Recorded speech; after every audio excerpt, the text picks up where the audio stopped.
We're gonna get straight into this. I'm not gonna say, let's just say there'll be no articles or video to react to. It's gonna be mostly me, my gameplay footage, and a background. A news cam. Now, I have to ask you this. With RE4 Remake finished, the next part, whether it's Code Veronica, RE5, Revelation, or even RE6. But for this video, we're gonna be talking about RE5 and RE6 Remake. If you have any suggestions for improvement on these two games, list it in the comments. I'm gonna highlight the most important one first, the weakness, or perhaps the one thing that held them back. Number one is action. Don't forget one thing, Resident Evil's success is always relies on their horror aspect. And it's the reason why RE7 is a close reboot, thus capturing the horror aspect. So how it can be done? Well, the village section could be nightmarish. In the original RE5, it was morning time, daytime. So there is no, what was it called, scare or horror theme in it. Yes, there is the executioner, but it doesn't fit. So the suggestion is, perhaps Capcom will put that first mission, the village, mostly taking place around before sundown. It's hard to tell. They had to improve the lighting, the shadow, and the sound design to bring back the horror aspect. And the second one is, of course, the AI. I don't know if you know this. RE5 mostly focus on co-op. Well, yes, some people manage to do it solo, but I think majority of them focus on co-op. So this is something they had to fix. Like for example, Sheva's AI. Sheva is a good character, don't get me wrong. The AI was less wasteful. Many people complain about it. And I know some of you who have played solo on Resident Evil 5, you hated Sheva's AI. So it's not like it's smarter, but it could use some improvement. Now for the internet, I will get to that soon. First things first. Story, as we all know, RE5 story is a bit campy, confusing, emotionally flat because RE5 takes place after Resident Evil Revelation, even though the game released after RE5, but chronologically, RE5 takes place after Revelation. And most importantly, they had to give a better written dialogue for Wesker to be more calculated menace. Okay, yes, he fights well as a boss, he was tough as nails, but I think to set him up as a boss fight, you had to make a villain more menacing. The reunification of, or in this case, Chris and Jill's reunion, and most importantly, how Chris found out that Jill is still alive, that is something that needs to be explored. But I think RE5 did a good job when it comes to that. First, I believe it's halfway that, at least until, I don't know, I believe it's until chapter 3-2, something, 3-2, I could be wrong, or 2-2, I could be wrong, I need to recheck this. It's been a while, but they could at least, or perhaps they could find a computer to explain how did Jill survive the fall at the Spencer Mansion. Well, yes, there is the, what's called the Lost in Nightmares DLC in RE5, but sometimes you still have to know what exactly happened in the main game. Now the next part is inventory. If you don't know, Chris and Sheva both have 9 slots, okay? It is quite difficult if you're playing on easy mode, unless of course if you are going guns blazing, you can just empty the whole clip instantly. Sometimes ammo can come first and then money and then health. It's hard to tell what exactly is for you to pick up once an enemy is down. There's a thing that is called difficulty adjustment, so it's hard to tell what exactly you're picking up. If you are facing a hardship or hard trouble, it will get simpler. The game sees you are doing good and taking or having an easy way, it will make it even harder. That is what is called difficulty adjustment. Now another thing, the horror aspect, which you have to understand, I think the most importantly, if they want to introduce a monster such as the El Gigante, the giant, okay, I'm gonna come with a vehicle scene soon, but at least they have to at least introduce either Chris and Sheva. Let's say they were entering a village, but then they were ambushed by the giant. I mean, similar with the RE4 remake, when Leon faced the giant, El Gigante. Now weapons is the next one. You see, weapons, most of them are good. Some of them you have to buy it, some of them you have to unlock it by briefcase. Now here's the main problem, the briefcase stuff. When you first face Jill Valentine and Albert Wesker, there is actually 2 weapons, PSG sniper rifle and the Desert Eagle or Lightning Hawk. Getting the Lightning Hawk is difficult. It can only work if you're playing co-op, and that is one of the first issues that needs to be fixed. Location, because when you have 2 weapons in a same location or in the same level, it's quite difficult because it's inventory. You only have 9 slots. In my opinion, since there is about 6 types of missions, parts by part, so each of those missions could at least put weapons. Also, in Chapter 3-1, there's 2 weapons, the rocket launcher and also the Magnum, the revolver. I believe Chapter 3-3, there is the shotgun, the M3. Only 1. But when you put 2 weapons on the same level, inventory management is going to be issue. Yes, it's going to be an issue because you don't know where to put it. I mean, yes, you could put in your partner's inventory, but then again, if your partner's inventory is full, then you have to sacrifice something. Unless, of course, if you're playing on professional mode or nightmare, whatever it is.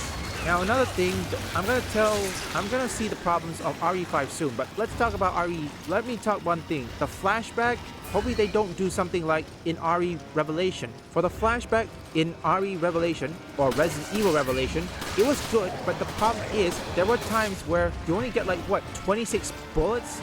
During the flashback, the New Game Plus, see here's the thing, the New Game Plus weapons and ammo that were available only register the main game, or perhaps the main game story, but not the flashback, okay? So playing on a hardest difficulty could be an issue. I would consider that a bonus campaign. Let's talk about RE6 Remake, which I don't think is going to end after that, but that all depends. Now the first thing is, of course, trim or reconstruct the story. We have to cut unnecessary filler, focus on Leon, Chris, Jake, or Ada, or Sherry, give more character interaction across every campaign, aka merge certain campaigns and let the player switch between characters like RE2's Remake, A and B system. I think it's good, and the most importantly is, of course, Helena Harper. Tell me something, folks. What do you think of Helena Harper as Leon's partner? You think the chemistry is lacked, or do you think it's a good chemistry? Say it in the comments. But if they really want a remake, Claire Redfield is a perfect choice to replace Helena Harper. Well, you can put Helena Harper probably as a supporting role. When it comes to partnership, it is best to put Claire Redfield because they have emotional ties to RE2. It can reinforce Sherry's plotline, and most importantly, RE6 can do better. RE6 Remake can do better than the original one, much better. Now for Chris and Jake, their campaign will still remains action heavy. Yes, because their brute strength, most of them like to brute their way through enemy forces. For Leon or Claire, focus on horror, which I think most people prefer to play as Leon or Helena Harper in RE6. And now for the enemies. Same with RE5, at least fix the enemies. Boss fight is another thing. In RE5, not every chapter has a boss fight. Usually at the chapter 1-2 or 2-3, you know, the type that has boss fight. Regardless, they could at least not make it a little bit bullet spongy or bulletproof, make them less standard so that they can be easily hit by damage, or perhaps for RE6, smarter enemy flanking or hunt to stop mechanics, you know, like Nemesis. And most importantly, for RE6 is emotional weight to the virus crisis, because according to this, I checked on ChatGPT, okay, the C-Virus arc felt confusing and disconnect. Capcom need to give a clear explanation of the mutation, make it more grounded side effects or horror moments, and also explain how the global effect, or perhaps use flashback to show the global effects, not just bombastic action. Also fix the QTEs and over-the-top set pieces. Since we all know QTEs age poorly, we should replace them with context-sensitive stealth, dodge, or parry system, like in RE4, which, yeah, I rarely use the parry system, I just guns blazing.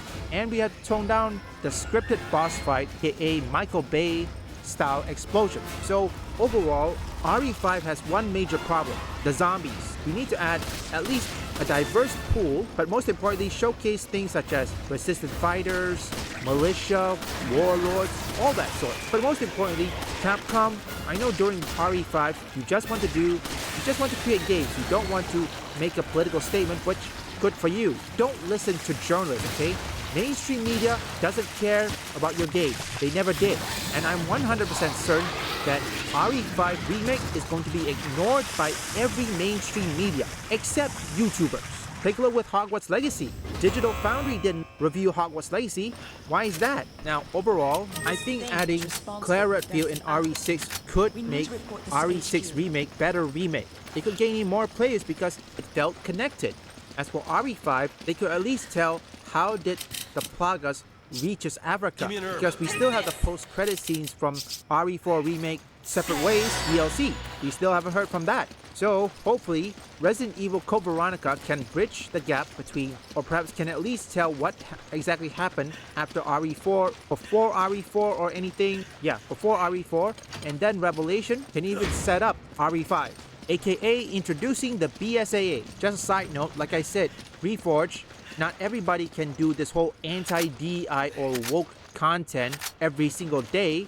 All of us have our own topics that we need to cover. Like I have to cover Resident Evil, Kingdom Hearts. That's a lot to cover, and I'm only limited with one video per day. Reforge. The mission stands. Capturing Irving is your top priority. We believe he may have fled to the mines on the other side of the train station. Wait, we're the only two left. You want us to go in there alone? Delta team have been dispatched and they're on their way. They'll assist you in locating and apprehending Irving. But wait, we I can't! repeat, your mission stands. We can't afford to let him get away. Proceed to the mines beyond the station. Over and out. This is insane! You ever get the feeling you're expendable? Leave a like and subscribe if you want woke or anti-woke detected, or you just want to see me play games, or perhaps you like trending topic. Visit my second, third, and fourth channel up here or link in the description.